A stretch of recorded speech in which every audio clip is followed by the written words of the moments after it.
উহুদের মাঠে বিশাল যুদ্ধ হচ্ছে। আমরা জানি যুদ্ধের মধ্যে প্রথম দিকে মুসলিমরা প্রায় জয়লাভ করেই ফেলেছিল, কিন্তু একটা ভুল, অনলি একটা ভুল। কি ভুল?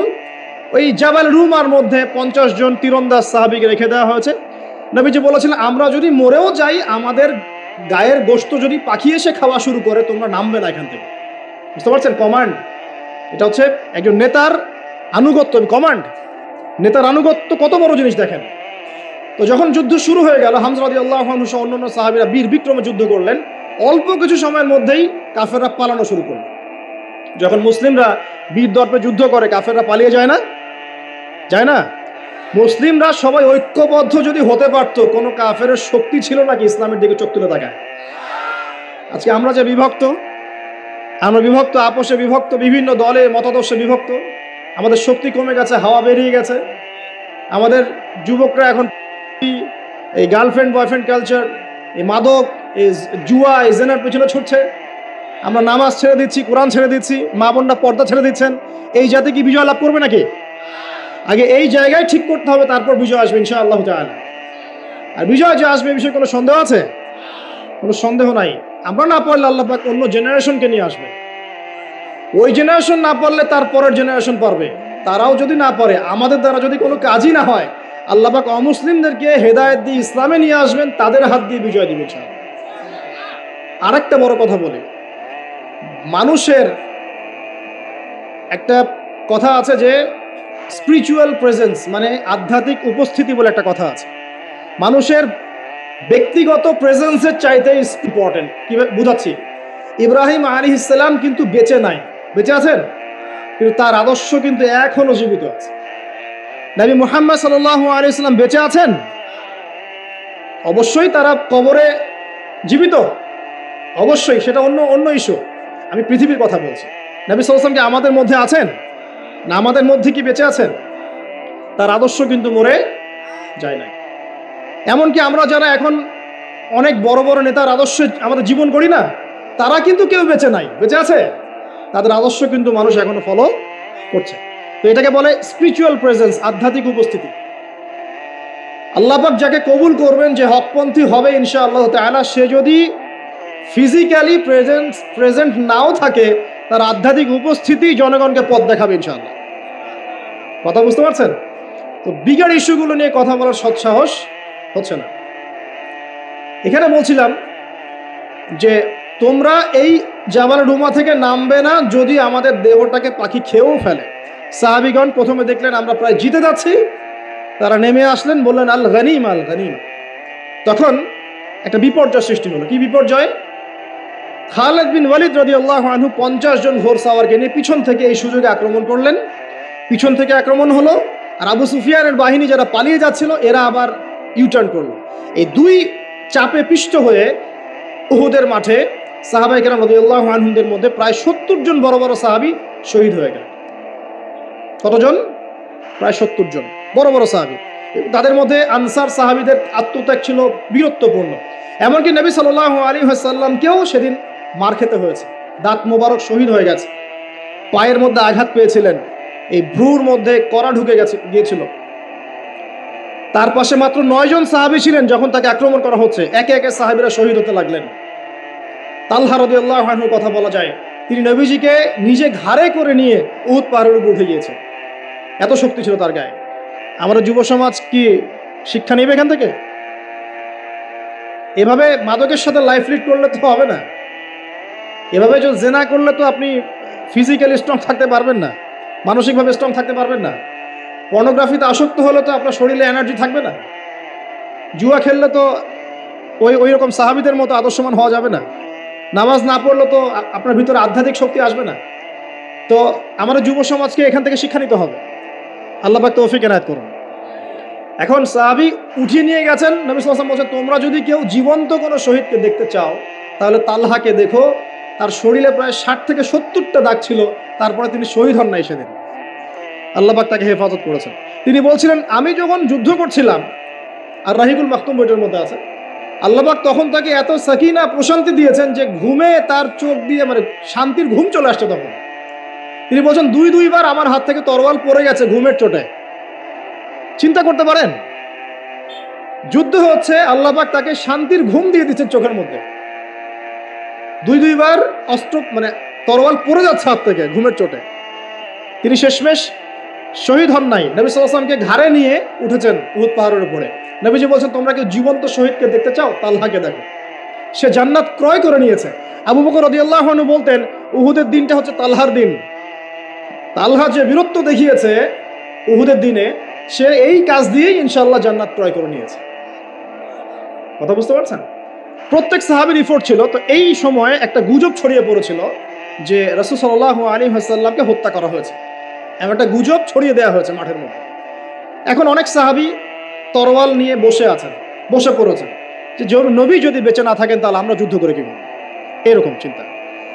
তখন এই আনাস বিন নাদর রাদিয়াল্লাহু আনহু তিনি ঘোড়া নিয়ে ছুটছেন। পাশে দেখা হয়েছে সাদ বিন মুয়াজ রাদিয়াল্লাহু আনহুর সাথে। কার সাথে? সাদ বিন মুয়াজ, আনসার সাহাবী, বিখ্যাত সাহাবী, যার জানাজার নামাজে নবী সাল্লাল্লাহু আলাইহি ওয়াসাল্লাম বলেছেন যে ৭০,০০০ ফেরেশতা জানাজার নামাজে উপস্থিত ছিল। কোন সাহাবী? সাদ বিন মুয়াজ। মনে রাখবেন এগুলো। আমাদের যুবকদেরকে, আমাদের আইডলদেরকে তো চিনতে হবে, আমাদের অরিজিনাল সুপার হিরোদেরকে চিনতে হবে না? আমাদের সুপার হিরো কি নেইমার, মেসি নাকি? এইসব অহেতুক কাজে সময় নষ্ট করবেন না, টোটালি ওয়েস্ট অফ টাইম। সময়ের অপচয়, জুয়া খেললে অর্থের অপচয়, আপনার যৌবনের অপচয়। সবচেয়ে বড় কথা হচ্ছে হায়াতটা নষ্ট হয়ে গেল, হায়াত নষ্ট হয়ে গেল। হ্যাঁ খেলবেন, আমি তো খেলার পক্ষের মানুষ, নাকি? খেলবেন যে খেলাতে আপনার ফিজিক্যাল উপকার আছে, ফরজ ওয়াজিব তরক হচ্ছে না। খেলতে গিয়েছেন, নামাজ মিস হলে খেলা চলবে না। ফিজিক্যাল স্ট্রাকচার ঠিক রাখার জন্য, স্ট্যামিনার বাড়ানোর জন্য, ফিজিক্যালি ফিট থাকার জন্য আপনি কায়িক খেলা কিছু খেলতে পারেন। এই খেলাগুলোর মধ্য দিয়ে আপনার ফরজ ওয়াজিবকে তরক করা যাবে না।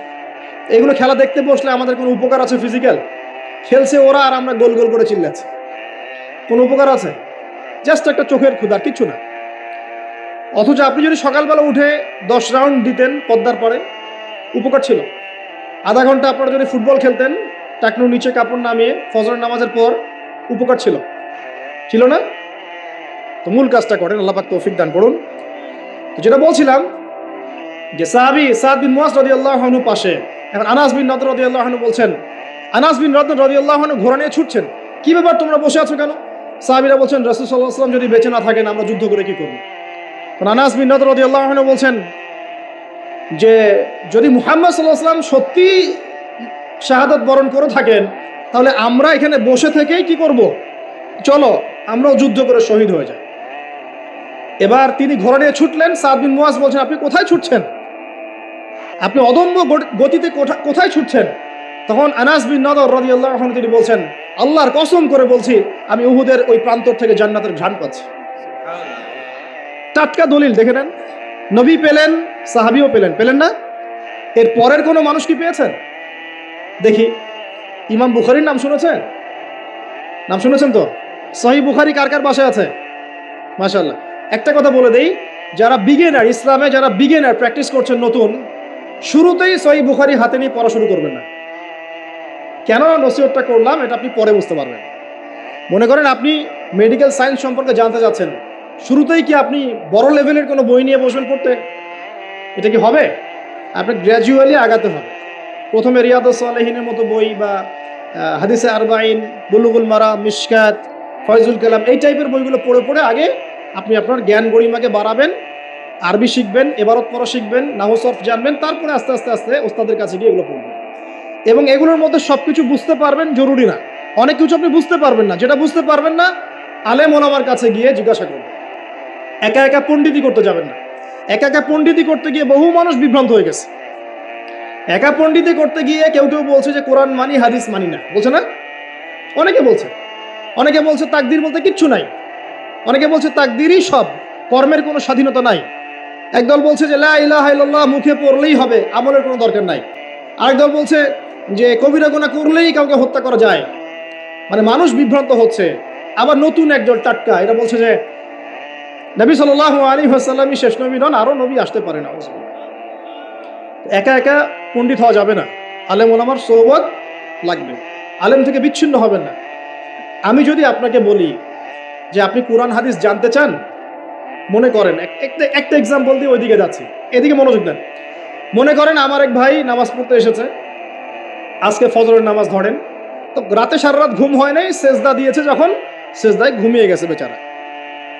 এখন বেচারা ঘুম থেকে উঠে বলছে আমার নামাজ হলো কিনা, এক সেজদা তো ঘুম দিয়ে কাটালাম। এখন মনে করেন যে আমার কাছে যে বলল যে ভাই আমার নামাজটা কি হয়েছে কি হয় নাই, মাসালা কি হবে। আমি তাকে বললাম এই নেন কোরআন, এই নেন বুখারি, এই নেন মুসলিম, এই যে তিরমিজি, এই যে নাসাই, এই যে ইবনে মাজা, এই যে আবু দাউদ, সব হাদিসের বই দিয়ে দিলাম, দিয়ে বললাম বাসায় যান পড়েন, পড়ে মাসালা দেখে নেন। বলেন তো এটা কি হবে? এটা ওই ব্যক্তির পক্ষে সম্ভব? আর আমাদের সমাজে এরকম ব্যক্তির সংখ্যা লক্ষ লক্ষ কোটি কোটি না, যারা মাসআলা জানে না। সবাই জানে, যারা মুস্তাহিদ তারা না হয় জানে, সবাই কি জানে? ম্যাক্সিমামই জানে না। তাহলে ওই ভাই যে আমাকে জিজ্ঞাসা করলেন আর আমি যে বললাম একটা মাসআলা, সে আমাকে ফলো করলো, এটা কি তার অন্যায় হয়েছে? এটা কি তার জন্য হারাম? সে কি শিরক করে ফেলেছে? সে কি বেদাত করে ফেলেছে? এই জিনিসটা বুঝতে হবে প্রিয় ভাই। আলেম ওলামা থেকে ডিটাচড হয়ে নয়, সম্পর্ক রাখবেন। তো এটা গেল, রাসূলের এক্সাম্পল দিলাম, দলিল দিলাম, মেরাজের রাতের ঘ্রাণ, আনাস বিন নাদর রাদিয়াল্লাহু আনহুর দলিলটা দিলাম। এরপর কি কোনো কারো ক্ষেত্রে এটা পাওয়া যায়? দলিল তো অনেক পাওয়া যায়, কিন্তু এগুলো কোরআন সুন্নাহর রেফারেন্স না, এই কারণে মানুষ বলতে পারে এটা তো কোরআনে নাই, হাদিসে নাই। রিনাউন্ড একটা দলিল হচ্ছে ইমাম বুখারীর ঘটনা। আমরা জানি তিনি হাদিসগুলোকে একদম বাছাই করে করে সহিহ হাদিসগুলোকে নিয়ে একটা কিতাব রচনা করেছেন, সংকলন করেছেন। তার ইন্তেকালের পরে তার যে কবর, সেখান থেকে মেশক আম্বরের গন্ধ আসা শুরু করল। এটা রিনাউন্ড ঘটনা, সবাই জানে, জিজ্ঞাসা করে দেখেন। বড় বড় সালাফি আলেমরাও তাদের অনেকের গ্রন্থের মধ্যে এটা এনেছেন। এরপরেও কি সম্ভব? এই যুগে কি এটা সম্ভব? মাওলানা তারেক জামিল নাম শুনেছেন? তারেক জামিল হুজুর হাফিজাহুল্লাহ, আল্লাহ পাক তাকে দীর্ঘ নেক হায়াত দারাজ করুক। দেখবেন তিনি এই কয়দিন আগে সফর করেছেন, দাওয়াতি তাবলীগের সফর। মুয়াজ বিন জাবাল রাদিয়াল্লাহু আনহুর কবরের পাশে দাঁড়িয়েছেন। কবরের পাশে দাঁড়িয়ে তিনি সুঘ্রাণ পাচ্ছেন। পাওয়ার পরে তিনি চেক করছেন যে এটা কি কাপড় থেকে আসছে নাকি এটা মাটি থেকে আসছে, কোত্থেকে আসছে। তখন তিনি চলে গেলেন, গিয়ে আবার একটা সফর করে পরের দিন আবার আসলেন। এসে দেখেন সেম ঘটনা। তিনি বলছেন যে এটা কোত্থেকে আসছে। খাদেম তিনি বলছেন যে 2 দিন আপনি এসেছেন, এটা তো আমরা যতদিন থেকে এখানে আছি প্রত্যেক দিন আমরা পাচ্ছি, আলহামদুলিল্লাহ। এখন এগুলো ঘটনার তো আপনি মারেফতের ঘটনা, আল্লাহ পাকের কারামাত, এগুলোর তো আপনি অথেন্টিক প্রোটেস্ট্যান্ট ব্যাখ্যা দিতে পারবেন না। পারবেন? ব্যাখ্যা দিতে পারবেন না। বিষয়টা হচ্ছে যে মানুষ জান্নাতি, হামজা রাদিয়াল্লাহু আনহু কি জান্নাতি না জাহান্নামী? হামজা রাদিয়াল্লাহু আনহু কি জান্নাতি না জাহান্নামী? হামজা রাদিয়াল্লাহু আনহু একজন সাইয়্যিদুশ শুহাদা, শহীদদের সর্দার। উহুদের মাঠের শহীদ যারা আছেন তারা কি জান্নাতি না জাহান্নামী? হাদিসে এসেছে যখন কেউ আল্লাহর রাস্তায় যুদ্ধ করে শহীদ হয়, তার আত্মাটাকে আল্লাহ পাক জান্নাতে সবুজ পাখির মধ্যে রেখে দেন এবং সেখানে সে জান্নাতে ঘুরে বেড়ায়, যা ইচ্ছা ফল খেয়ে বেড়ায়। এখন নিঃসন্দেহে উহুদের সাহাবীরা সব জান্নাতি। এখন জান্নাতি কোনো মানুষের কবর থেকে যদি ঘ্রাণ আসে, সেই ঘ্রাণটা কি জাহান্নাম থেকে আসবে নাকি মোতা? কথা বলেন। জান্নাতি কোনো মানুষের কবর থেকে যদি সত্যি সত্যি ঘ্রাণ আসা শুরু করে আর কিছু মানুষ সেটা পায়, সেই কবর থেকে কি জাহান্নামের গন্ধ আসবে? জান্নাতের গন্ধ আসবে। আর যদি আমরা বলি যে মাশাআল্লাহ মদিনার পরিবেশটা পুরো জান্নাতি পরিবেশ, তার মানে কি মদিনাকে জান্নাতের সাথে তুলনা করা হলো? কথা বোঝেন নাই? আমরা যদি বলি বাহ মদিনার পরিবেশটা মাশাআল্লাহ জান্নাতি, এই কথার মধ্য দিয়ে কি মদিনাকে জান্নাতের সাথে তুলনা করা হয়েছে? কিসের সাথে কি মিলে তালগোল পাখি অনলাইন গরম করে আল্লাহ ভালো জানে। আমি খুবই ইন্টেলেকচুয়াল লেভেল দেখে আমি খুবই হতাশ যে মানুষের ইন্টেলেকচুয়াল লেভেল এত নিচু হতে পারে। আর কোরআনে যে আল্লাহ পাক বলেছেন জান্নাত এমন জায়গা যা কোনো চোখ দেখে নাই, কোনো কান শোনে নাই, কোনো হৃদয় কল্পনা করে নাই, এই আয়াত কি আমরা জানি না? এই আয়াত আমরা জানি না? সুবহানাল্লাহ। আর মনে করেন আপনি মুয়াজ বিন জাবাল রাদিয়াল্লাহু আনহুর কবরের কাছে গিয়েছেন, আপনি সুঘ্রাণ পেয়েছেন, এর মানে কি আপনি কবর পূজারী হয়ে গেছেন? কেউ পেয়েছে কেউ পায় নাই, আল্লাহু আ'লাম। আল্লাহ পাক যাকে ইচ্ছা তাকে পাওয়াবেন, যাকে ইচ্ছা না তাকে পাওয়াবেন না। এটা আল্লাহ পাকের ইখতিয়ার। আল্লাহ পাক যদি কাউকে পাওয়ান, আপনি সেখানে বিতর্কের সৃষ্টি করছেন কেন? বড় বড় ইস্যু নিয়ে কোনো কথা নাই, পেট্রো ডলার নিয়ে দুটো কথা বলতে পারেন না, ইয়েমেনের বম্বিং নিয়ে দুটো কথা বলতে পারেন না, আরবের বিভিন্ন কারাগারে বড় বড় শায়েখরা যে কারাগারে পচে পচে মরছে, তাদের নিয়ে দুটো কথা বলতে পারেন না? হলয়ের উৎসব চোখের সামনে হয়ে গেল, দুটো কথা বলতে পারলেন না? সুবহানাল্লাহ। মানুষ দিন দিন কাদিয়ানি হয়ে যাচ্ছে, কেউ শিয়া হয়ে যাচ্ছে, কেউ এই যে আহলে কোরআন হয়ে যাচ্ছে, কত ফেরকা। কথা বলার সুযোগ নাই, কথা বলার ইস্যু নাই। মানে দিনের সব কাজ করা শেষ, এখন এই ক্ষুদ্র ক্ষুদ্র বিষয়গুলো আমাকে দেখতে হবে। এখানে মূল বিষয়টা কি? মূল বিষয় হচ্ছে হিংসা। এক নম্বর কি? হিংসা। 2 নম্বর পরশ্রীকাতরতা। একটা ঘটনা, মুসা আলাইহিস সালাম দাঁড়িয়ে লেকচার দিচ্ছেন, জনগণ শুনছেন। একজন দাঁড়িয়ে বললেন, নবী মুসা আপনি অত্যন্ত চমৎকার আলোচনা করেছেন, আপনার চেয়ে কোনো জ্ঞানী মানুষ কি পৃথিবীতে আছে? নবী মুসা বলছেন না। আল্লাহ পাক ধরলেন, না তোমার চেয়েও জ্ঞানী মানুষ আছে। মুসা আলাইহিস সালাম বলছেন, কে সেই মানুষ? আমি তার সাথে সাক্ষাৎ করতে চাই। আল্লাহ পাক বললেন, তুমি 2 সাগরের মিলনস্থলে তাকে পাবে। তিনি চলে গেলেন, গিয়ে দেখলেন হ্যাঁ সেখানে একজন মানুষ আছে, তার নাম খিদির। কি নাম? নবী মুসা বললেন, হাল আত্তাবিউকা আলা আন তুআল্লিমানি মিম্মা উল্লিমতা রুশদা। হে খিদির, আমি কি আপনার অনুসরণ করতে পারি এই শর্তে যে আপনি আমাকে জ্ঞান শিক্ষা দিবেন যা আল্লাহ আপনাকে শিখিয়েছেন? খিদির বলছেন, ইন্নাকা লান তাস্তাতিআ মাইয়া সাবরা, তুমি আমার সাথে ধৈর্য ধরতে পারবে না।